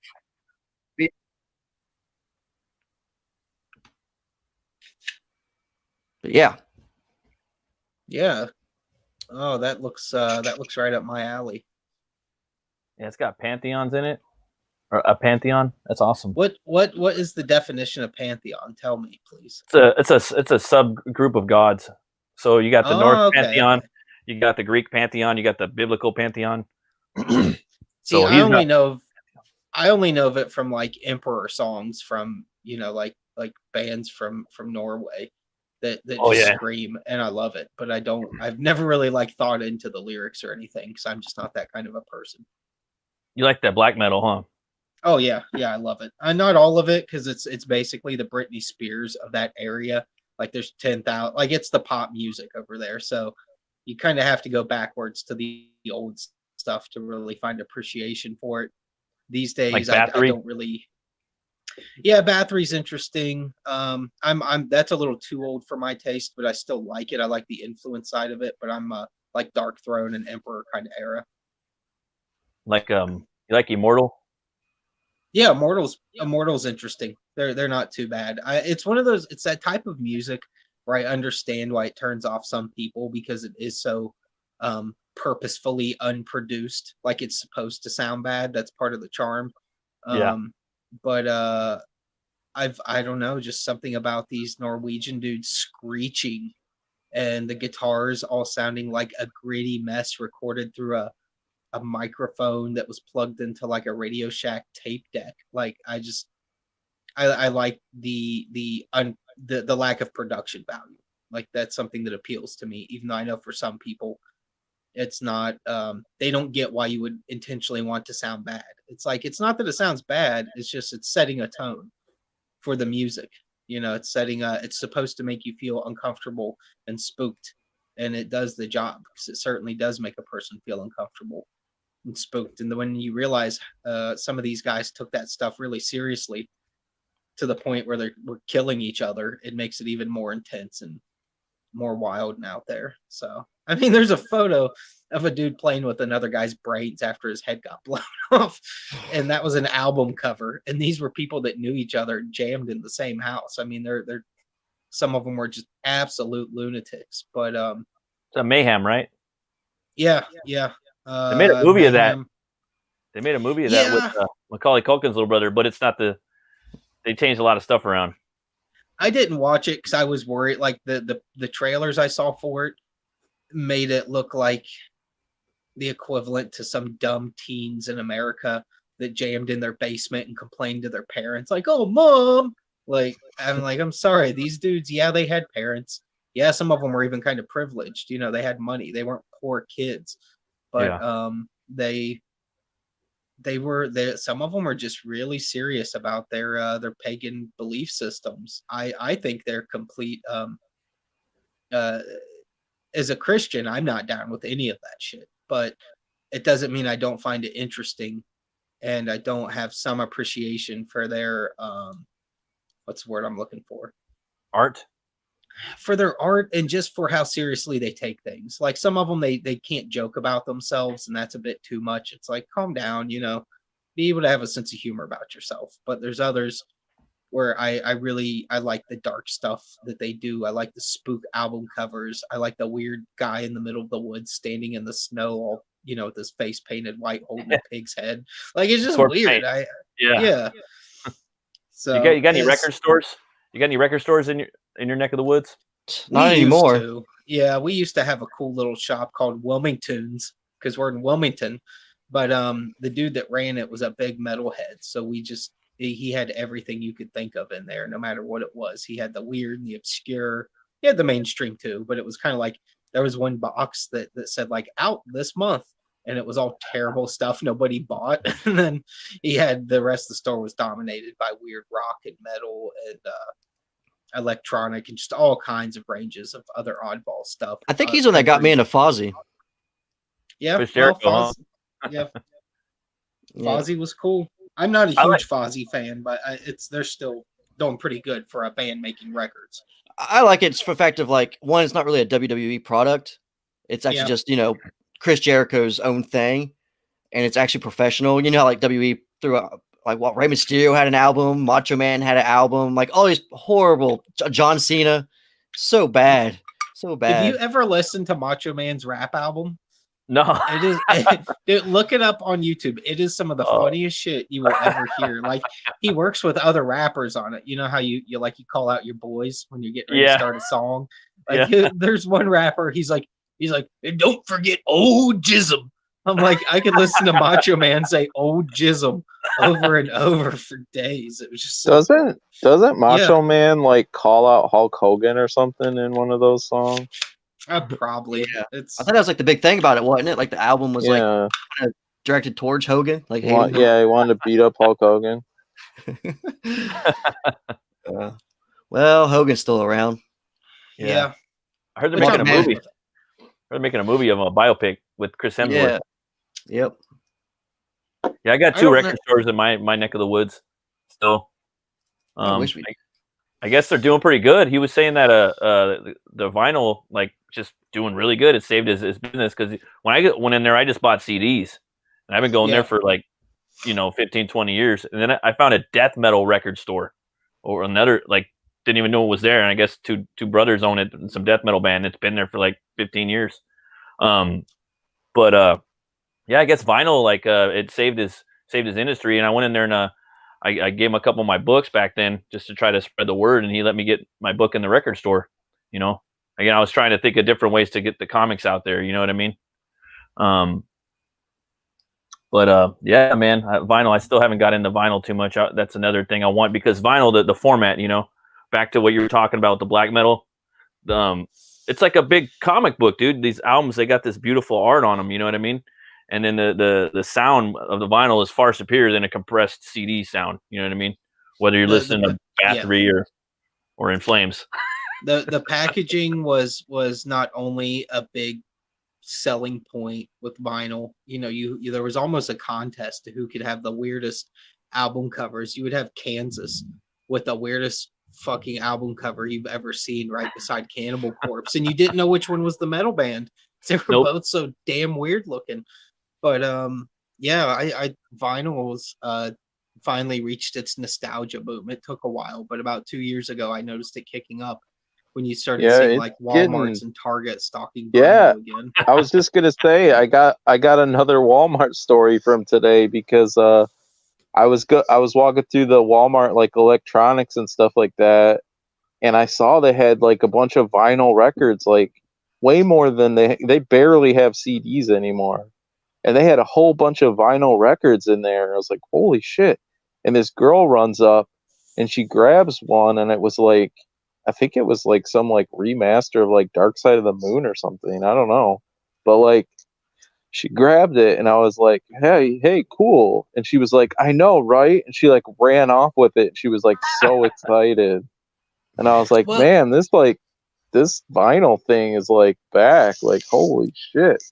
There are certain media formats that will be nostalgic, and there's some that won't. They will always be looked down upon. Like, I don't think VHS will ever truly be nostalgic. I was trying to get to that. I was waiting for the point. Okay, for this. Go ahead. You go ahead then. I'll wait. I didn't think that was a thing, right? But there's a guy that we used to go to school with, Mike something or other. I can't remember his whole name, but I actually have his YouTube, and he has this whole thing on VHS. Like, he actually set his house up to like a Blockbuster almost. He has like the racks, and he has all his VHSs. Okay, thinking, that is pretty cool. Yeah. And he has the old posters. Well, I start looking into it. I'm like, wonder if is this a thing? And sure enough, man, like, there's a big following of VHS collectors now. I'm like, holy shit. Are we at that age to where, like, we're going to see VHS come back into stores just for like a collector's? No, VHS is too shitty for that. I don't know, man. I don't know. Some people like the lines going through there. The market will dictate that, I guess. I mean, I don't think it'll go into like a Walmart type scenario, but I can see like the Hot Topics kind of people, like those nostalgic-y kind of places. Yeah, will have like just because I saw like where they're putting like T-shirts and stuff in like VHS cassette tape things. Yeah, it's almost like they're testing the market. Like, if we put them in this with a shirt, will they buy it with a shitty ass VHS too for an extra $10? They're gonna bring back Laserdisc. Oh, I hope not. See, Laserdisc. Yeah, that's a better example. Like Laserdisc, 8-track. There's certain things that never really got as big as they were supposed to in their time. Something better came along so quickly. So yeah, VHS, vinyl. I can see them holding some value because everyone in America at one point in history had tons of it, and then their kids also were exposed to tons of it. Because I mean, we all grew up on VHS and vinyl and all that stuff. I mean, my parents had tons of records in the house, and I mean, the Black Sabbath one scared me, but yeah, I can see some of that stuff catching back on. I don't know how big it will really get, but I like it. I think it's cool that some of the stuff's catching back on. I don't think it's gonna catch on like how records have, because like you said, the quality is there with the records. But I just think it's almost like you know how people are going back through right now and collecting He-Man and Turtles and stuff like that. But you know, our age is getting kind of old for that now. That that our generation's kids are growing up to where they're not going to be into the He-Man and stuff like that. It's like we're entering that weird stage of well, we found when we had any homosexual little boy is going to be in love with He-Man. Have you seen those old figures? Those guys are jacked and naked. They are. You're right. It's one of those things where like we even saw this when we had our retail stores. I was not aware that Pokemon, I knew it had a big following, but I wasn't aware, like it didn't occur to me that there was now a generation of people that had grown up on it that were now adults, and that was their equivalent of Transformers or, you know, He-Man for us. So yeah, there's not as much stuff because I don't think they're being barraged with as many cool IPs as we had growing up. Yeah, but there are still some things that work their way through. And in this day and age, I think it's really going to be pretty much Japanese products. Now, granted, most of the 80s products I was into were also Japanese products, and I just didn't know it. But I really think that's a lot of the things we see out of manga and anime is going to be what the next generation considers vintage, you know, cool. Yeah, I think I don't know what you think in the next like 10 years or so, like conventions are going to turn more into that kind of, because I've been to a couple of the anime conventions, and you know, it's different. It's not bad. It's nice when you don't see like, you know, table after table of like old G.I. Joes and He-Man. It's not. I'm kidding. It's not that I don't mind G.I. Joe, but you know, it gets so saturated booth after booth of like, you know, G.I. Joe. I'm like, at least with anime, I feel like, you know, it's something new to me. I can look at it like, I don't know what the hell this is or that. It's kind of a little bit more intriguing to me. It's like when I go to a horror convention, which I kind of want to go down the road sooner or later, getting a hold of like, I like going to horror conventions because you still see a lot of people creating like B movies. So I love going there and just seeing like booths that's like ours. You know, you see a lot of indie movement in the horror genre. So when you go to those places and you see like all that shit, man, I don't know, it kind of excites me. But I think it'd be kind of cool to get some of those type of people on the show sooner or later, like people that's doing like horror B movies, like play their trailers and talk to the creators. Yeah, for sure. I mean, horror is one of those things. It's what I would say every filmmaker I've heard an interview with says it's the easiest genre to jump into because it requires the least amount of money. Like you don't have to go broke in the bank to make a horror film. You can literally say, we're just going to film in these woods behind my house. You know, it's you don't need crazy locations. You don't, and it's true. It's such a good genre to get started in. And if you can make something that is edited well and does come together nice, I mean, it's I understand that some people in the snooty toot world of film don't take it as seriously because they know it requires less resources. But less resources, you know, more resources doesn't equal a good film. We've seen plenty of multi-million-dollar films that are absolute trash that have CGI out the wazoo and they're terrible. They're not fun. They're not smart. They're not edited well, and they're not enjoyable. And once you listen to enough film people, you can start to pick that stuff out. Like there were a lot of things I didn't even notice in animation until I started trying to animate. And now I can pick all that stuff out when I'm watching things, and it's kind of irritating because I don't that want to reminds be me. able to do that. We have to get you a copy of The Thing that we can watch it, man. That's a fucking awesome movie. Yeah, the thing that some of the stuff I've seen from it, like some of the clips and stuff, I'm like, this has to be one of the most weird, intense, just films ever made for horror sci-fi. Because it's I mean, I saw the scene where the dog is splitting apart. And you don't feel bad because you know it's just an alien dog. You know, it's not like I feel like the dog's being brutalized, but it was just so weird, and how the tongue comes out and makes itself into like another flowery looking thing, like it's a blooming gore flower. It's absolutely insane. And well, it's nice. It's a practical effects as well. They didn't have that CG, so they built all that stuff, and it holds up today. Like when you watch it, you're like, "That's some creepy ass shit, man." It's. Go ahead. I was gonna say this. That dude got down. The guy that created his name's Rob Bottin. He did the Howling. He also did RoboCop, and he did Legend with Tom Cruise. And he was the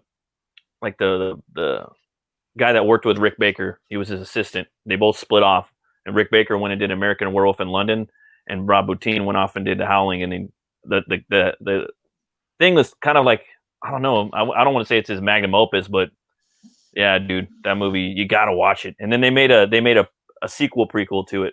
Yeah, it wasn't too bad actually. It lines everything up. There's these little tiny little details in the movie, like just like an actor puts an axe in the wall, and then you go and watch the prequel sequel, and they show where everything lines up, you know. But yeah, The Thing, you got to see it, Joe. It's an awesome movie. Are you talking about the Tom Cruise movie Legend? Is that what you're talking about? Ridley Scott.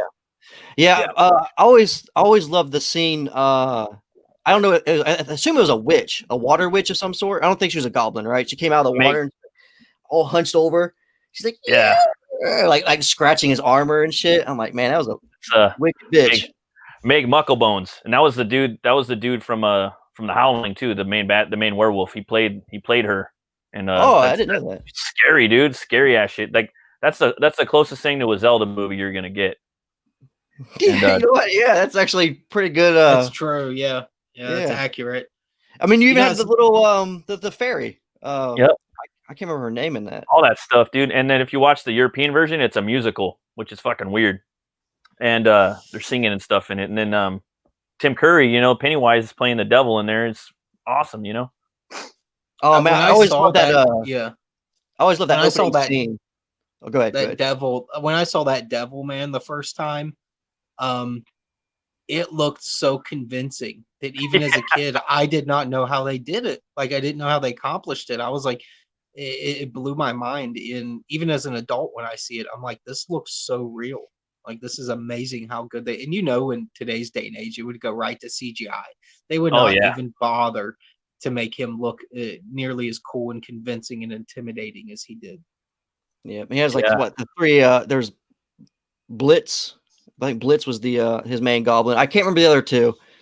But the funny thing is, you know, the smaller funny one. Like I think they picked him up and threw him. He ends up joining them. He takes his helmet off and he ends up being kind of a good guy goblin. He was in the he was in the Star Wars movies. Okay. He was in the first. Was he in Force Awakens? I think. Remember the little guy that tried to take BB-8 away.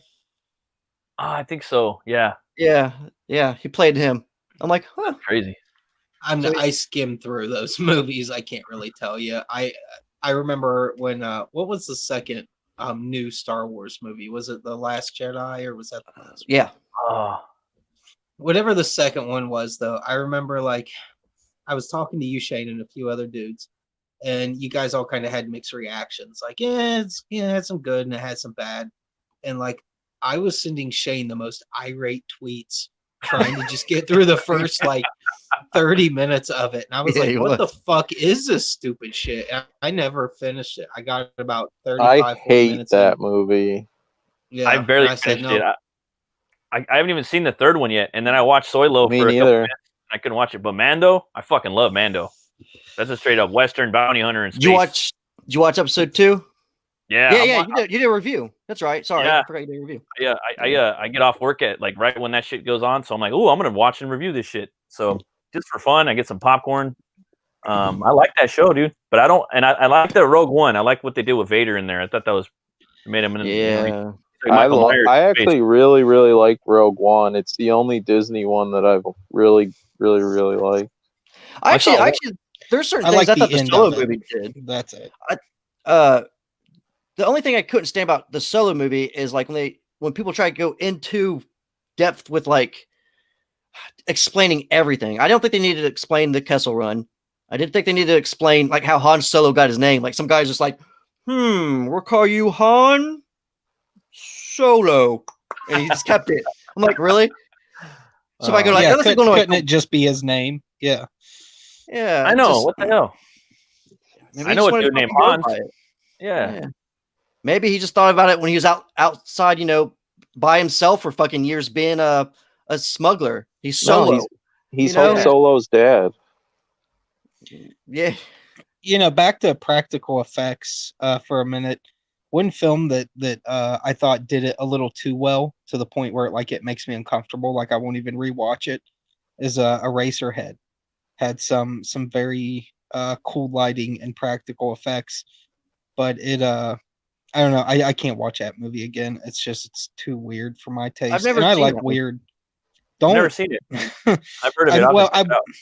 I want to tell you to watch it. It's David. Well, it's David Lynch's technically his first funded film. He had one before it called The Grandmother, which is a 30-minute short film you can find on YouTube, which is also interesting but disturbing. That one's a bit much too for me. But Eraserhead, it's cool. It's very David Lynch in terms of you're not going to get a lot of explanation about who or what or why. Things just happen. They're weird. They make you uneasy, and you have a very condensed, simple story. Like essentially, if I explained Eraserhead in one sentence, it's a movie about a guy that meets a woman. They don't really like each other, but they have a baby. Now, when you hear that, you go, "Well, what's so weird about that? What's so strange?" I'm not going to tell you. You can go find out for your fucking self, because I'm never going to watch that movie again for the rest of my life. But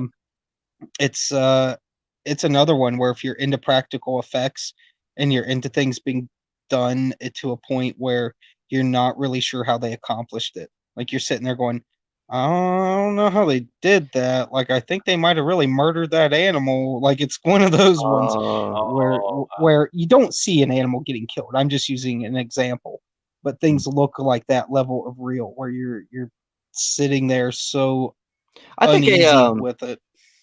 One that did a really good job mixing the two. Maybe it's because I'm going back through and rewatching them. Is the Lord of the Rings and the Hobbit movies?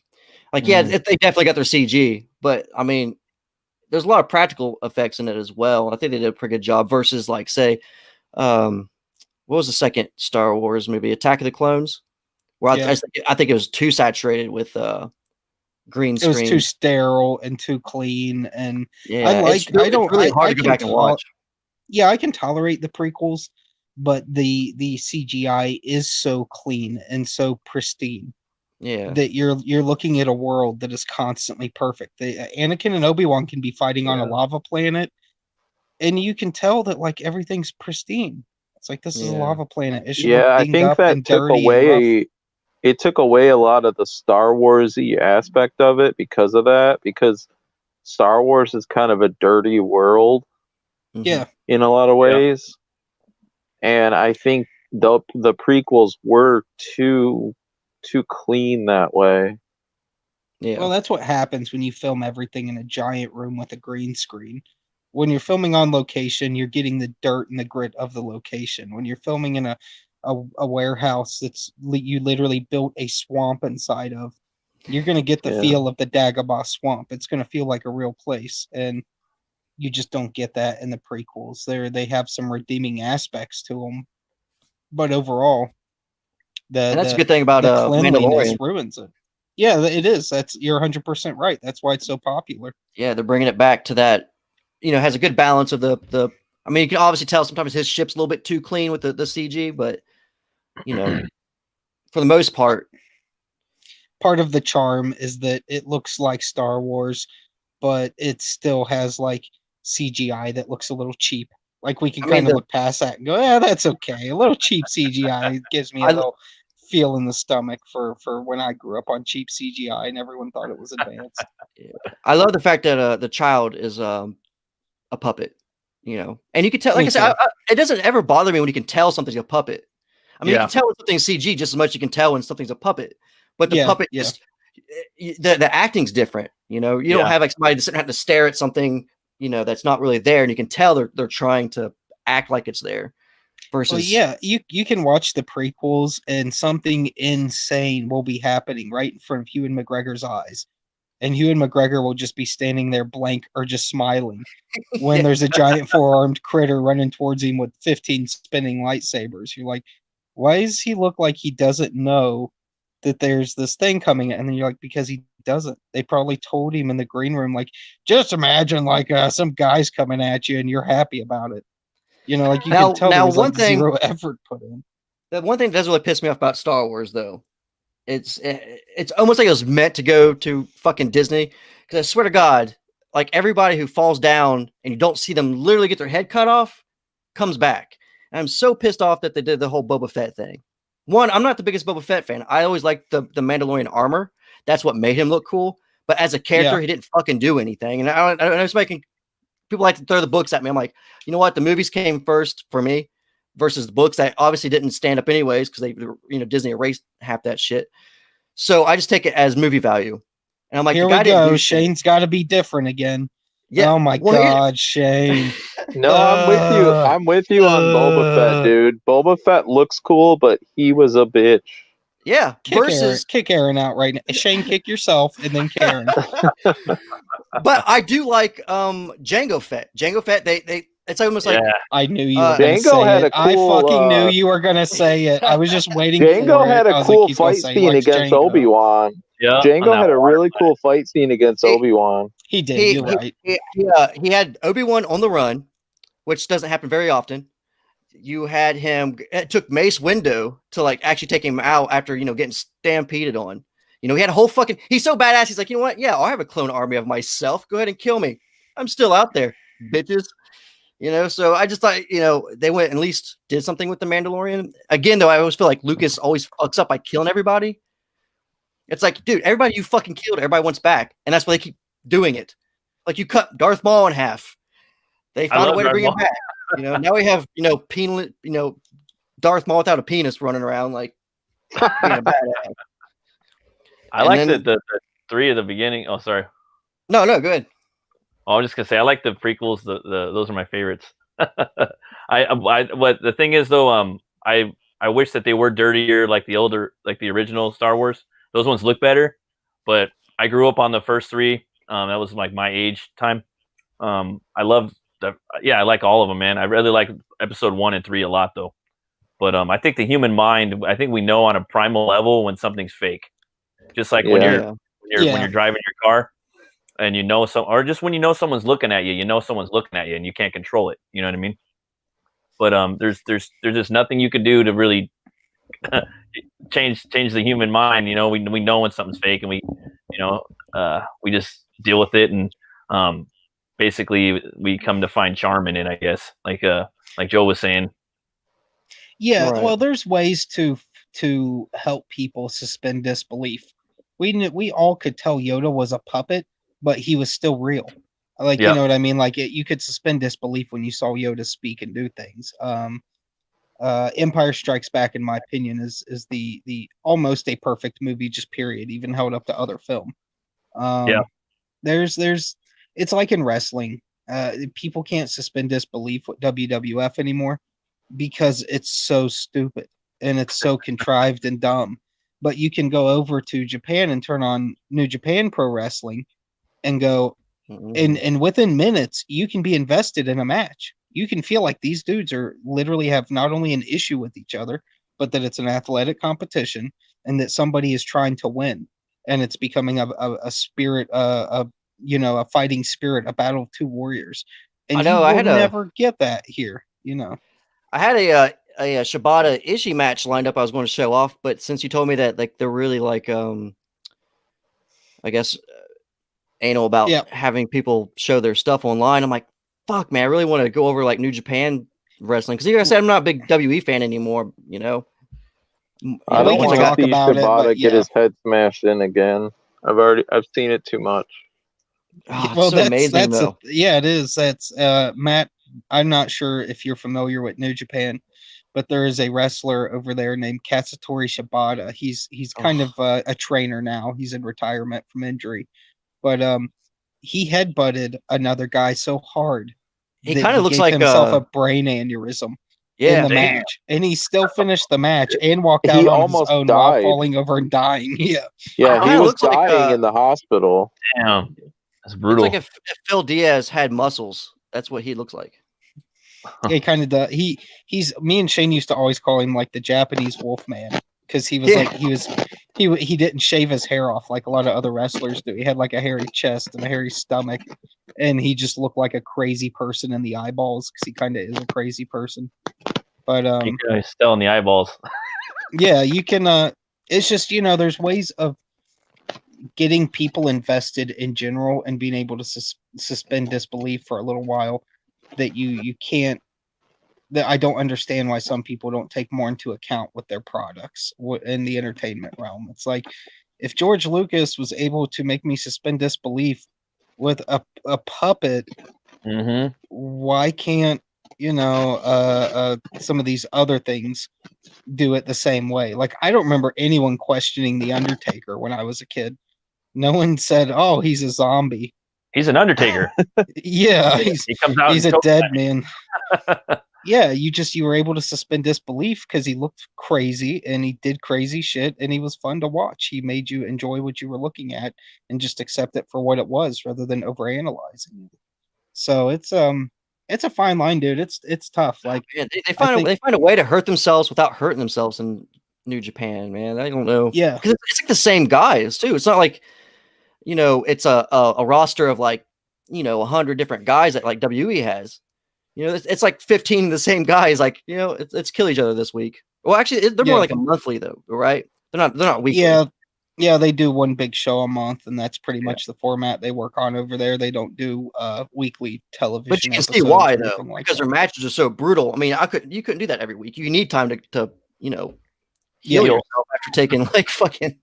Well, the and they're bump athletic matches usually. It's not like guys have to bleed or take barbed wire out or do any of that gimmick nonsense. It's just straight up guys being athletic and making you think it is a legitimate, fair sports competition with some pageantry. I seriously think they have to draw straws when it comes to Shibata. They're like, who has Shibata tonight? And they're like out there just drawing straws, and it's like, oh shit. Yeah, I'm the guy dead. that got the guy that got stuck with him that week's gonna get obliterated. I actually saw a match where it was like a mixed tag match. They were doing a cross promotion with another company in Japan, and Shibata got legitimate mad at one of the wrestlers from the other company. And this poor kid, he wasn't even that old. He was probably in his 20s. And Shibata grabbed this dude's head and just kept headbutting him until both of their heads were busted open, and they had to separate the two.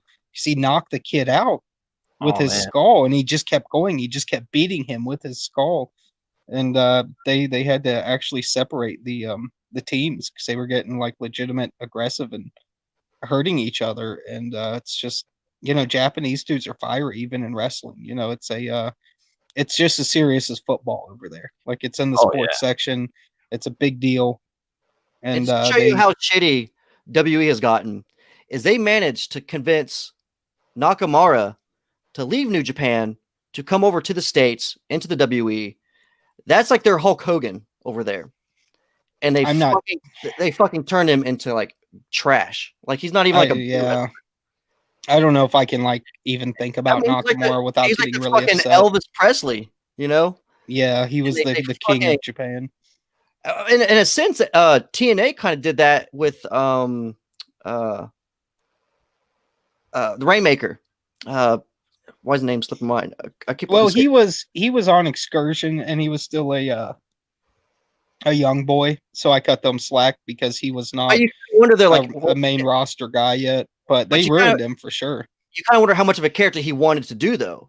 Yeah. Versus, you know what I'm saying? They're like, oh no, you're just the Japanese guy that gets to come in and act stupid and then get demolished. It's so funny how like the WE acts like they're not like racist and all this shit. But I'm like, I don't know. Every time you get like an awesome Japanese guy, you make him look fucking stupid. Yeah, you march him out there and have him go Chang Chong Wang Dong Fi Japanese. Oh, look at Funaki's career. Funaki, #1. That's his whole career. It's like his one line. Yeah. It's like, think of something, dude. I'm like, God dang, man, do something with these guys. Because I mean, I think the one that probably had like a really good run was what's his name? Tanashi or not Tanashi? Tajiri. Tajiri, yeah. Tajiri, he's pretty entertaining. Tajiri, he got treated well, which was good. But I mean, after coming from ECW, where he just brutalized people, to WWE, you couldn't revert him backwards too far because people already kind of knew who he was. Where actually, though, Nakamura, everybody knew who Nakamura was in terms of like wrestling fans before he got here. He was the hot commodity. Like when he got to the States, people were freaking out in the wrestling world because we didn't ruin him. They didn't ruin him until they put him on the main roster because they treated him good in NXT and they gave him a push. They gave him the title. He kicked everyone's ass. He got to come out like at TakeOver. He got to come out with the fucking violin fucking shit. Yep. His TakeOver matches were insane. His NXT run was really good. It was just Vince has to ruin everybody when they come to the main roster. Yeah, when he's always like, "Need to change their character and he can't touch anybody." It's like, really? The one guy who really feels like he wasted his time was Kenta, though, because he got his name changed. He got injured so bad that he pretty much wasted his run. He started getting pushed until Nakamura came in, and then he was just like the Japanese guy no one gave a shit about. And then he just like went back and he's like, okay, well, I just wasted, 4 years of my life on this horse shit. Wasted. Well, and he got 2 botched surgeries on his shoulder. Like everything WWE did to that guy was just an absolute disgrace. Like sometimes I wish Kenta would get on a plane, go to Connecticut, walk right into the WWE headquarters in Sanford, and just beat the absolute shit out of everybody in that building. I don't care if you're a graphic designer. I don't care if you're a janitor. I want him to just walk around that building and beat the fuck out of every single person. Well, that's why Ibushi's smart, because Ibushi entered the Cruiserweight tournament. He did well. They tried to sign him, and he was like, no, I'm going back to Japan. I'm not going to get fucked. Yeah, he was smart. He knew what was up. He said he would never make a career, like a long-term career outside of Japan, and he was very. He would have never do that. He would have never gotten. He would have never gotten anywhere in the WWE. Now I haven't had a chance to. Have you watched much of the AEW? No, I haven't got really a way to watch it. I watch it, but it's I don't recommend it. I ask Aaron what happens because like 4 episodes and I gave up. There's some really, really good stuff in it, but they surround it with garbage. I feel like they're going down the TNA route, or like I feel like you get the guys that either were, I don't want to say washed up, because I mean some of them aren't really washed up, they just weren't used right in the WWE, but they come into the TNA without TNA and AEW with the same gimmick as everybody else in that genre at this point. They all just come in like, I was in WE, here's my facial hair, and I here's my facial hair. They do. They get all these fucking bearded mid-carders. They all just come in with like a beard, like they look like your pissed off uncle who you took his beer away and now he's going to kick your ass. And it's everybody's like character. I'm like, AEW's biggest problem is the talent is making the decisions, and as much as the talent has good ideas, probably they should not be making final calls. You need somebody there to be the final word, to be the booker, to make those decisions, and not let the influence of the talent overwhelm what are good and bad ideas. Because as much as I love wrestling, there are tons and tons of wrestlers and they all think they have good ideas. And the bulk of them do not have good ideas. The bulk of them have terrible, stupid, pure comedy ideas. My biggest problem is, the comedy stuff is my biggest problem, because it's what makes WWE complete shit, and AEW is just doing more comedy horse shit. And New Japan it has makes one the comedy serious wrestler. matches One. It makes the serious matches, you don't want to watch them as much. Like, you're like, well, I don't even know if I want to watch AEW this week, because there's going to be all this fucking garbage on it. That's what happened to me, dude. And before AEW got going, like, I was a Kenny Omega mark. Like, I couldn't shut up about the guy. And now I'm just like, if you say Kenny Omega, it's like, yeah, he's an all-time great. But I just don't care about what he's doing in this company, because it just doesn't come off as legitimate to me. His best match was when he fought that blow-up doll. The blow-up doll. Do you remember that? When he fought the little girl. When he fought the 9-year-old girl. Remember that? Oh, yeah. I forgot about that one. Yeah, Beat that the was shit good. You out could of probably her. show that one, Shane. You can get away with that without getting struck, probably. But we just don't want to show Who's New Mike? Japan. Is that me? It's Aaron's.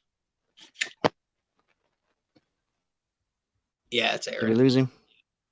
No, he's here. He's just muted until he's ready to say Oh, something. okay. Cool. But yeah, we'll have to. I would say let's. The most recent show is Power Struggle for New Japan. At some point here, let's all try to watch it, know what we're talking about, and maybe we can start covering some New Japan stuff on here and see if we can pique some interest. I'll look into seeing how bad they are about at least showing still images, because it would be nice to give people some context of what they're looking at. Because I can say Ibushi and Kenta and Nakamura all day, and if you don't know much about it, all you hear is Chang Chong Wang Dong. You don't hear any. It doesn't make any sense. right. All right. Is there anything else you want to cover? No, brothers. I think it's about that time. So I suppose from King Toad headquarters, we're gonna sign out for the night.